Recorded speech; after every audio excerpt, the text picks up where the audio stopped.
Bismillahirrahmanirrahim. Chers étudiants, ravi de vous voir dans cette nouvelle vidéo et la continuation de notre formation sur les afficheurs 7 segments. Donc, nous avons vu la dernière fois comment programmer un afficheur 7 segments pour qu'il affiche des chiffres de manière continue et sur un grand nombre qui peut atteindre jusqu'à 9999 et on a obtenu le résultat suivant, donc des chiffres qui incrémentent avec une certaine vitesse. Maintenant, l'objectif de cette vidéo est de transformer ce système qui incrémente en une horloge et une montre pour que ces deux chiffres-là seront les minutes et ces deux-là vont afficher les heures. Donc les minutes vont varier jusqu'à 60 et les heures jusqu'à 24. On va voir en détail comment programmer ça sur Flowcode.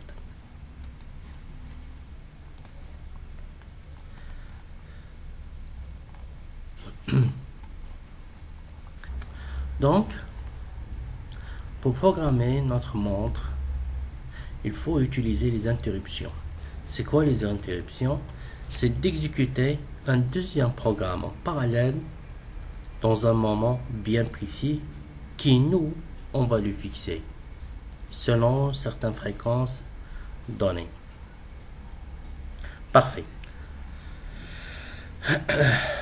Comment configurer une interruption? Voici l'interruption. On doit la placer avant la boucle. Autoriser une interruption. Et là, l'interruption activée, c'est-à-dire contexte, l'interruption sera activée. Au contexte, le programme qui est en parallèle sera activé. Avec quoi? Avec un timer 0, avec interruption, à travers un port, timer 1, etc. Donc nous, on va choisir un timer 0. Et là, on doit créer macro. Macro, c'est quoi? C'est un sous-programme qui sera appelé pour être exécuté à un moment donné. OK? Dans notre macro, qu'est-ce qu'on va faire?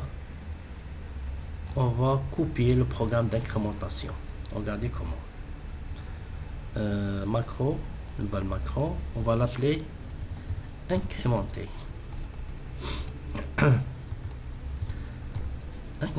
INC, sorte d'incrémentation, donc il me donne directement une page vide où il n'y a que le début et la fin.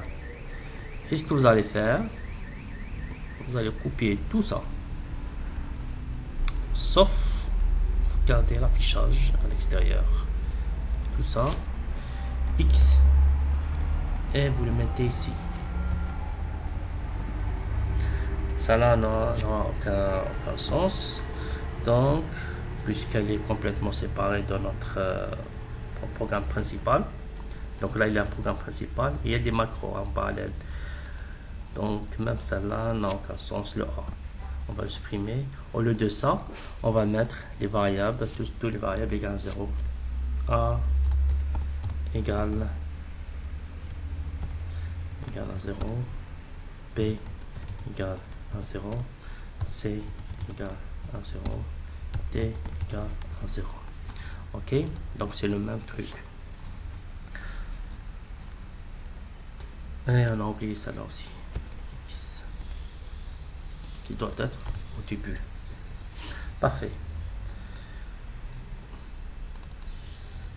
On retourne à notre interruption et on va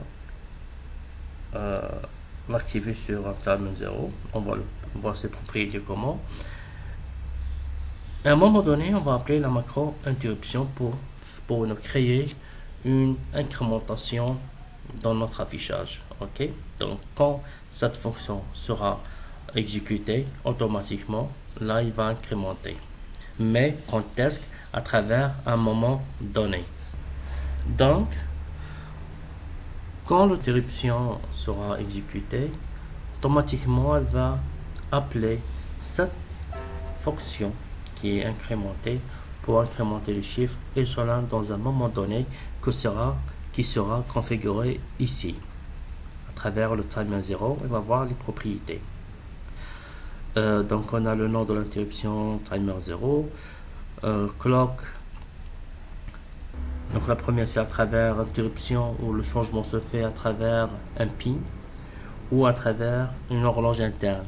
Donc il faut toujours choisir une horloge interne à clock. Là on va rien changer. Le changement se fait ici.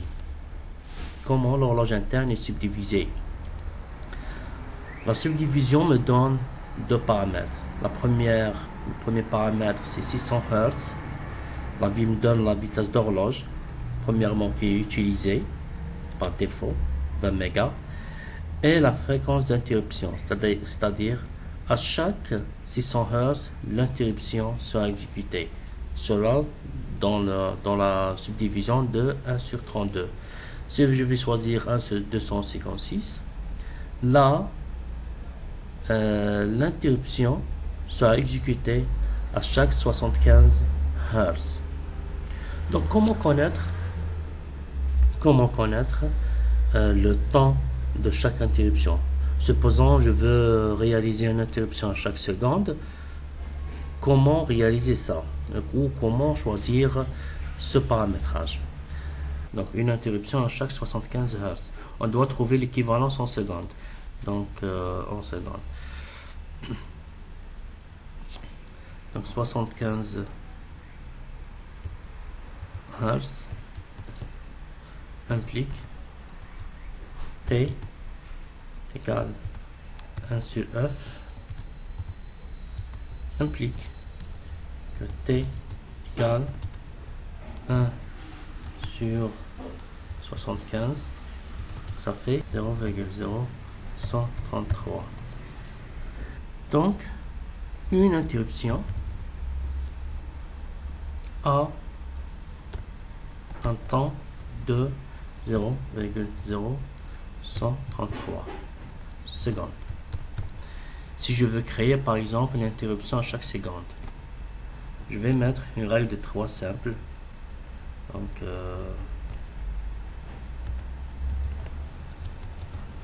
X, ou là plutôt une seconde,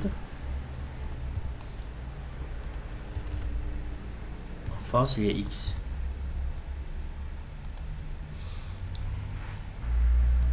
On doit chercher le nombre X. Ok, que X égale 1 sur 0,0133 et ça fait 75 interruptions. Parfait. Donc pour avoir une seconde, il faut faire 75 interruptions dans le vide. Ça c'est très important. Chaque 75 interruptions me donne une seconde. Comment on va programmer ça? On va garder ça comme ça. Là tout est bon. On va retourner ici. Donc, qu'est-ce qu'on va faire? On va créer une condition. Et cette condition va tester une autre variable qui va incrémenter jusqu'à 75. Sorte de boucle qui va tourner dans le vide sans rien faire, juste pour créer une sorte de retard jusqu'à 1 seconde. Je vais l'appeler X. Ok, X, puisque sa valeur maximale c'est 75, on va utiliser toujours 255. Si sa valeur dépasse les 255, on doit passer au type entier. Ok, donc on va rester sur octet. Utiliser la variable X égale X plus 1. D'accord?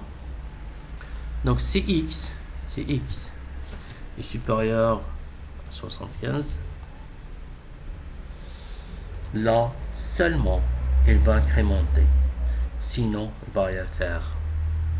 Ok, à la fin on doit mettre X égale 0 pour que le compteur soit rebouclé sur lui-même. Donc là X égale à 0. Le code est pratiquement fini. On va le tester maintenant sur Flowcode, premier temps, deuxième temps sur Isis pour voir ce qui fonctionne correctement ou non. Vous voyez, donc les chiffres incrémentent de manière continue, premièrement, et deuxièmement à chaque seconde. Vous voyez? Parfait. Donc on va compiler. On va compiler pour voir le résultat sur Isis.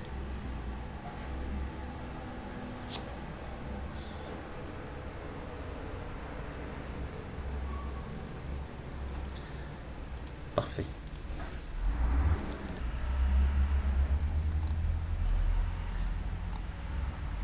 Donc on va suivre l'horloge de logiciel avec notre horloge et voir ce qu'il se change en même temps ou non. Donc on voit bien que c'est presque identique. C'est presque identique. Notre horloge incrémente à chaque seconde. À chaque seconde. Ce que vous devez faire chez vous, c'est de reprogrammer les variables de telle sorte que ces deux-là vont incrémenter par minute, c'est-à-dire jusqu'à 60, et ces deux-là vont afficher les heures. La correction de cet exercice sera dans les prochains jours. J'espère que vous avez aimé la vidéo. On se revoit dans la prochaine. Ciao.